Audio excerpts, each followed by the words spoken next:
राजस्थान अपनी संस्कृति और धरोहरों के लिए पूरी दुनिया में एक अलग पहचान रखता है। ऐसे ही धरोहरों में एक नाम आता है चित्तौड़गढ़ के किले का।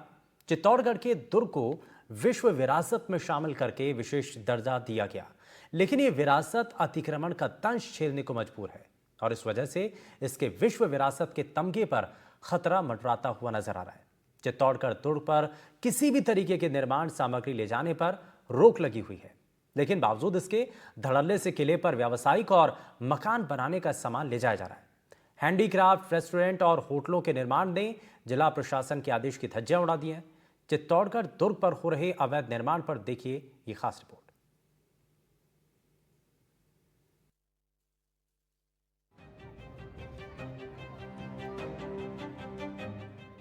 विश्व विरासत में शामिल चित्तौड़गढ़ का किला इन दिनों अवैध निर्माण की चपेट में आ गया है। चित्तौड़गढ़ दुर्ग पर नए निर्माण पर रोक होने के बावजूद करीब 1 दर्जन स्थानों पर अवैध निर्माण का काम चल रहा है। ऐसे में अब अतिक्रमण रोकने के जिम्मेदारों पर बड़े सवाल खड़े हो रहे हैं। अगर ये निर्माण कार्य ऐसे ही बदस्तूर जारी रहा तो आने वाले दिनों में चित्तौड़गढ़ दुर्ग से विश्व विरासत का तमगा छिन जाएगा। लोगों का मानना है कि यहाँ की विरासत ही चित्तौड़गढ़ दुर्ग की पहचान है। चित्तौड़गढ़ सालों से लिविंग फोर्ट के रूप में पूरी दुनिया में विख्यात है और यहाँ की आबादी करीब 4 से 5 हजार की है। लेकिन यहाँ मकानों की मरम्मत की आड़ में लगातार व्यावसायिक निर्माण हो रहे हैं और इस काम की वजह से यहाँ की सुंदरता खत्म होती जा रही है। आपको बता दें कि दुर्ग पर 1 दर्जन से ज्यादा हैंडीक्राफ्ट्स की दुकानें, होटल्स और रेस्टोरेंट्स बनाए जा चुके हैं। इसके अलावा कई दुकानों और मकानों का काम जारी है। पुरातत्व विभाग की तरफ से इस काम को रोकने के लिए नोटिस भी दिए गए हैं, लेकिन सब बेअसर है। और सबसे हैरानी की बात तो ये है कि यहाँ अवैध निर्माण पर कोई कार्रवाई भी नहीं की जा रही।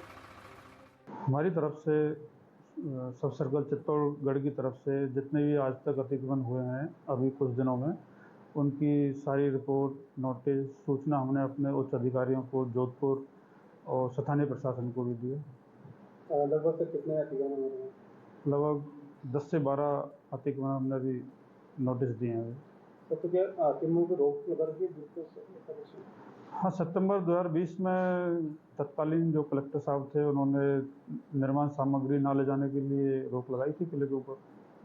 सर, गार्डों को जब निर्माण सामग्री ऊपर ले जाते हैं, गार्डों के साथ किस तरह का व्यवहार किया जाता है? गार्ड, हमारे जो गार्ड हैं उनको जो लोकल आदमी है, लोकल जो शरारती तत्व हैं, वो डरा कर, धमका कर, उनसे बहसबाजी करके जबरन चढ़ाते हैं माल मटेरियल को। चित्तौड़गढ़ दुर्ग पर किसी तरह की निर्माण सामग्री ले जाने पर रोक होने के बावजूद ट्रैक्टर्स और टेम्पो से सामान ले जाया जा रहा है। दुर्ग के प्रवेश द्वार पाटन पुल पर इन वाहनों को पुरातत्व विभाग के गार्ड्स रोकते तो हैं, लेकिन इन गार्ड्स के साथ ट्रैक्टर चालकों और किले पर निर्माण करता काफी बुरा व्यवहार करते हैं। हालांकि चित्तौड़गढ़ किले पर एक पुलिस चौकी तो है और उन्हें दुर्ग पर होने वाली हर एक अवैध गतिविधि की जानकारी भी है, लेकिन फिर भी पुलिस की तरफ से कोई कार्रवाई नहीं की जाती। पुलिस सिर्फ वीआईपी मूवमेंट और यातायात व्यवस्था में व्यस्त है, जबकि पुलिस की नाक के नीचे ही लगातार अतिक्रमण हो रहा है। पुरातत्व विभाग की तरफ से लगभग 25 से 30 शिकायतें चित्तौड़गढ़ शहर कोतवाली में दी जा चुकी हैं। इसके बाद भी दुर्ग पर अतिक्रमण बढ़ने के साथ साथ अवैध गतिविधियां भी बढ़ती जा रही हैं। किले पे अभी क्या है कि ये सारे गांव वाले जबरदस्ती मटेरियल को लेकर आ रहे हैं और हमारे जवानों को जो भी पांडल पर ड्यूटी कर रहे हैं ना, उनके साथ बहसबाजी, गाली गलौज और मारपीट पर उतारू हो चुके हैं। और अगर हमारा जवान कोई ट्रैक्टर के रुकवाने की कोशिश करते हैं तो उनके ऊपर ट्रैक्टर चढ़ाने की पूरी कोशिश की जा रही है। उनको कुचलने का 1-2 वीडियो आपके सामने पहले भी आए होंगे। तो अभी तक मतलब पर रोजाना आपके जो गार्ड हैं, कितनी शिकायतें आती है रोज इस मामले में? सर, डेली की कम से कम 5, 6, 7 शिकायत ऐसी लमसम आई जाती है। डेली ट्रैक्टर चढ़ रहे हैं और जबरन ट्रैक्टर चढ़ाए जा रहे हैं, ना कोई अथोराइज है। ये सब अलीगल कार्य है। क्या नाम है आपका? महेंद्र ठाकुर। महेंद्र जी, क्या हुआ था आपके साथ में? सर, ट्रैक्टर लेके आते हैं, पहले वो हवा जाती है, हम रास्ते पे चले जाते हैं, फिर जाने के बाद रोकने की बहुत कोशिश करते हैं, लेकिन रोकते नहीं है वो, और ऊपर लेकर जाते हैं। जैसे रास्ते में गए ट्रैक्टर को बिल्कुल भी नहीं रोकते। क्या होता है ट्रैक्टर में, क्या भरा होता है? रेती, सीमेंट, बस ये। आपको रोकने का कोई आदेश पुरातत्व विभाग से है? बिल्कुल सर, बिल्कुल है, लेकिन रोकने की बहुत कोशिश करते हैं, लेकिन नहीं रुकते वो। क्या ऐसे में फिर क्या घटना है? आप रोकने में वो रोकते हैं, क्या करते हैं? लोगों को क्या करते हैं आपके साथ? बस गाली गलौज, जबरदस्ती, और साइड में खड़ा कर देते, फिर जबरदस्ती चढ़ाते, आगे दौड़ते ट्रैक्टर लेकर ऊपर चढ़ने की पूरी कोशिश करते हैं वो। और सर एक्चुअली एक बार मैंने रुकवाया था, मैं खुद नीचे पहुंचा था, मेरे जवान के साथ बहसबाजी हो रही थी, तो मैं जब नीचे पहुंचा था तो मैंने रुकवा लिया था। तो वहाँ पे मैंने जैसे ही रुकवाया और 20 मिनट तक मैंने पिकअप को रोक के रखा था, और फिर 20 मिनट के बाद गांव से कम 100 लोग आ गए थे, और हमारे को जितने भी हम जवान थे हम सारे को घेर लिया गया था। और मतलब इस तरह से माहौल हो गया था कि अगर हम थोड़ा बहुत भी कुछ करें तो हमें मारने पीटने के उतारू हो चुके थे। तो इस स्थिति में सर हम भी परेशान हैं, और प्रशासन हमारा साथ दे, हम यही चाहते हैं। के साथ जो इस तरह का जो व्यवहार किया जाता है निर्माण सामग्री के दौरान, तो आप क्या करते हैं इस रिलेशन में? सर हम एक रिपोर्ट बनाते हैं, उनका नाम पता वगैरह ले लेते हैं, नोट कर लेते हैं, और यहाँ हमारे जो अधिकारी हैं प्रेमचंद जी शर्मा साहब, उनको हम रिपोर्ट पेश करते हैं। उनके बाद वो रिपोर्ट बनाकर कोतवाली में भेजी जाती है, और कोतवाली से फिर एक प्रतिलिपि हमारे एसपी साहब को और एक प्रतिलिपि कलेक्टर साहब को और नगर परिषद को और एडीएम साहब को भी जाती है यहाँ से। चित्तौड़गढ़ दुर्ग पर सालों से 100 से ज्यादा अतिक्रमण चिन्हित हैं और इसके बाद 2 दर्जन से ज्यादा नए निर्माण हो भी चुके हैं।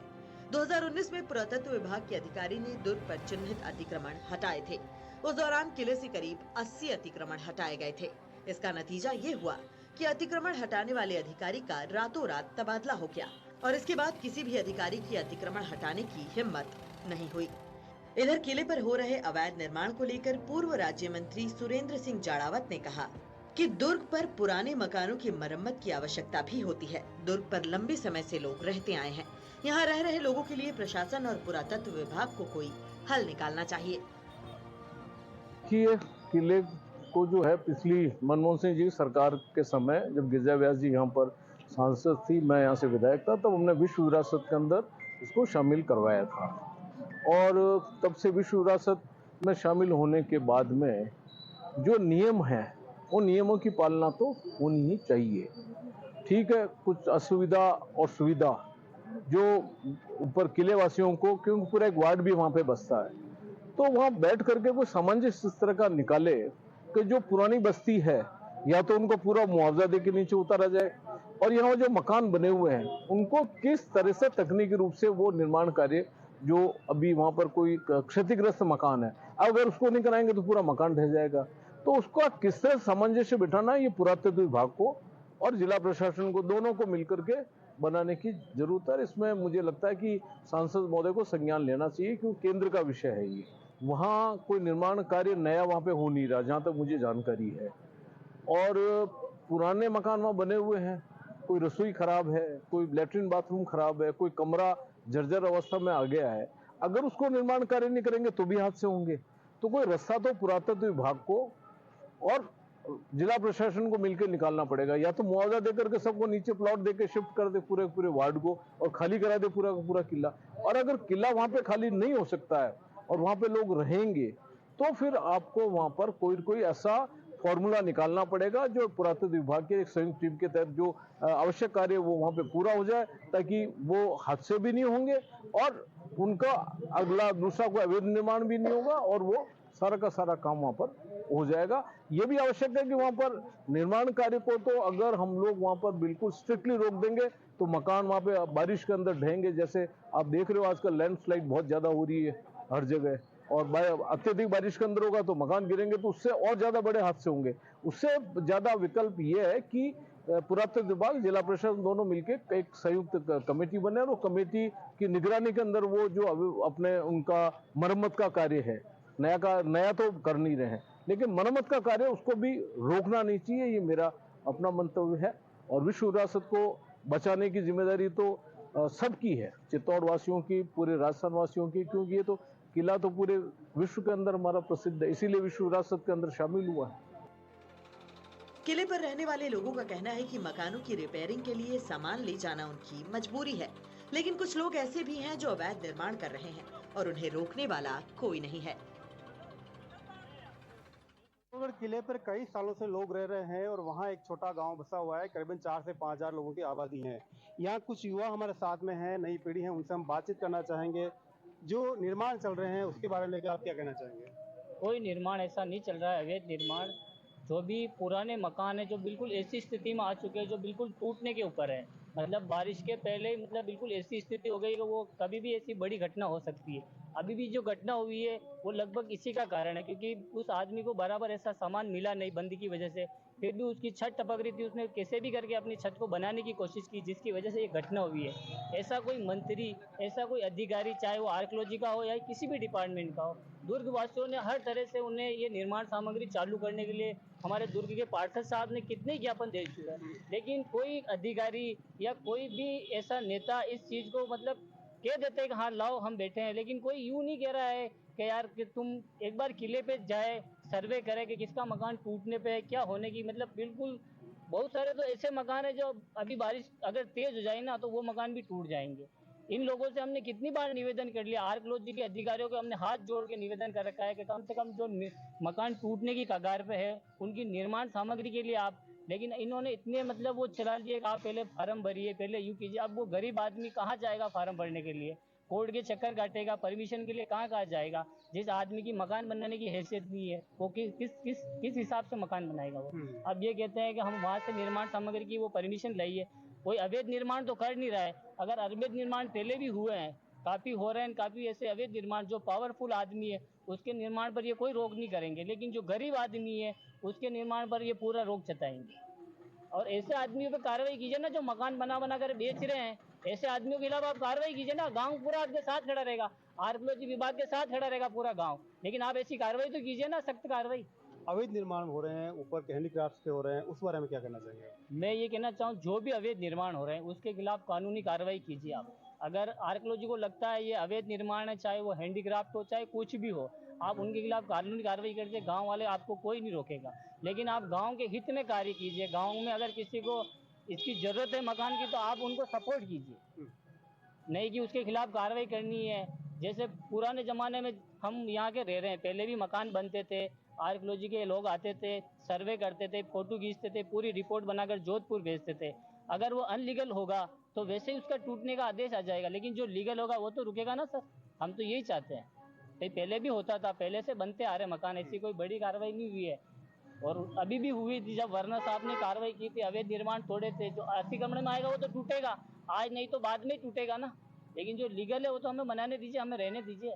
आप क्या चाहते हैं? आप जो भी कार्रवाई चल रही है जिससे अवैध निर्माण बताया जा रहा है, क्या चाहते हैं? आप लोग क्या चाहते हैं? मैं यही चाहता हूँ आर्कियोलॉजी के अधिकारियों से और जितने भी प्रशासन से यही निवेदन है कि आप दुर्ग पर पधारें, दुर्ग का सर्वे करें। जिन लोगों को आवश्यकता है मकान बनाने की, रहने की, वो निर्माण की, जो टूटने पे आ रहे मकान, उन लोगों को आप ये आदेश दीजिए, वो लोग अपना काम करें।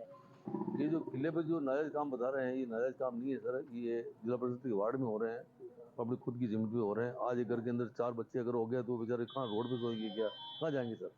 उनके लिए तो कुछ तो साधन करना पड़ेगा, छत का साधन करना पड़ेगा। वो कहाँ सोएंगे, कहाँ बैठेंगे? आज मतलब 5,000 की आबादी किले के ऊपर, मकान जर्जर अवस्था में हो रहे हैं, पूरा हुआ मकानों की दीवारें पड़ रही है। आज मतलब आदमी मतलब डर के मारे उस अंदर सो रहा है। कल कोई घटना और घट गई करके तो क्या होगा सर जनता का? चित्तौड़गढ़ दुर्ग पर अवैध निर्माण किसी से छुपा हुआ नहीं है। अवैध निर्माण की वजह से यहाँ हादसे भी होते हैं। कुछ दिनों पहले ही दुर्ग पर एक मकान का छज्जा गिरने से एक मजदूर की मौत हो गई थी। पुलिस का कहना है कि पुरातत्व विभाग की ओर से शिकायतें तो आती हैं, लेकिन वहाँ के जिम्मेदार पुलिस थाने में आकर व्यक्तिगत रूप से रिपोर्ट दर्ज नहीं करवाते। हालांकि पुरातत्व विभाग की मिलने वाली शिकायतों की जांच के लिए किला पुलिस चौकी को भिजवा दिया जाता है। ऐसे में पुरातत्व विभाग की ओर से भेजी गई शिकायतें जांच की खानापूर्ति के बाद ठंडे बस्ते में चली जाती हैं। वास्तविकता ये है कि बिना प्रशासनिक शिथिलता और पुरातत्व विभाग की मर्जी के अतिक्रमण हो ही नहीं सकता, लेकिन सभी जिम्मेदार महकमे हाथ पर हाथ रखकर बैठे हैं। और यही कारण है कि विश्व विरासत में शुमार शौर्य की इस धरती पर लगातार कब्जा हो रहा है। जो दुर्ग पर रह रहे हैं कई सालों से, उनके मकान, कुछ मकान है वो जर्जर अवस्था में है, और ऐसे में कह रहे हैं कि उन्हें अगर वो मरम्मत नहीं करेंगे तो उनके साथ कोई भी हादसा हो सकता है। अब देखना ये होगा पुरातत्व विभाग और जिला प्रशासन इस समस्या को कैसे समाधान करते हैं। सलमान, NDTV, चित्तौड़गढ़।